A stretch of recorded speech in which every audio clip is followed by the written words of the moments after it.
ইউক্রেনের পোলতাভা শহরে রাশিয়ার ক্ষেপণাস্ত্র হামলায় অন্তত 15 জন নিহত হয়েছে বলে দাবি করেছে কিয়েভ। নিহতদের মধ্যে 2টি শিশু রয়েছে বলে জানিয়েছেন স্থানীয় প্রশাসন।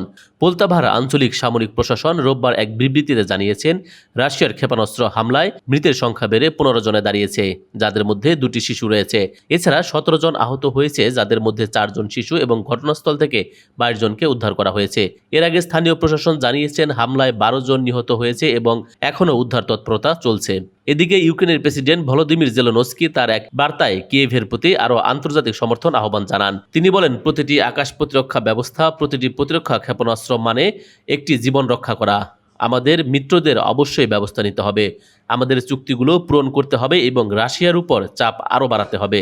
এদিকে রুশ প্রতিরক্ষা মন্ত্রণালয় দাবি করেছেন, তারা ইউক্রেনের সামরিক শিল্প কমপ্লেক্সকে সমর্থকারী গ্যাস ও জ্বালানি অবকাঠামোয় সফলভাবে হামলা চালিয়েছে। আর এই হামলার ফলে রাশিয়া ইউক্রেন যুদ্ধ আরও উত্তপ্ত হয়ে উঠতে পারে বলে আশঙ্কা করা হচ্ছে। News desk, ITV Bangla.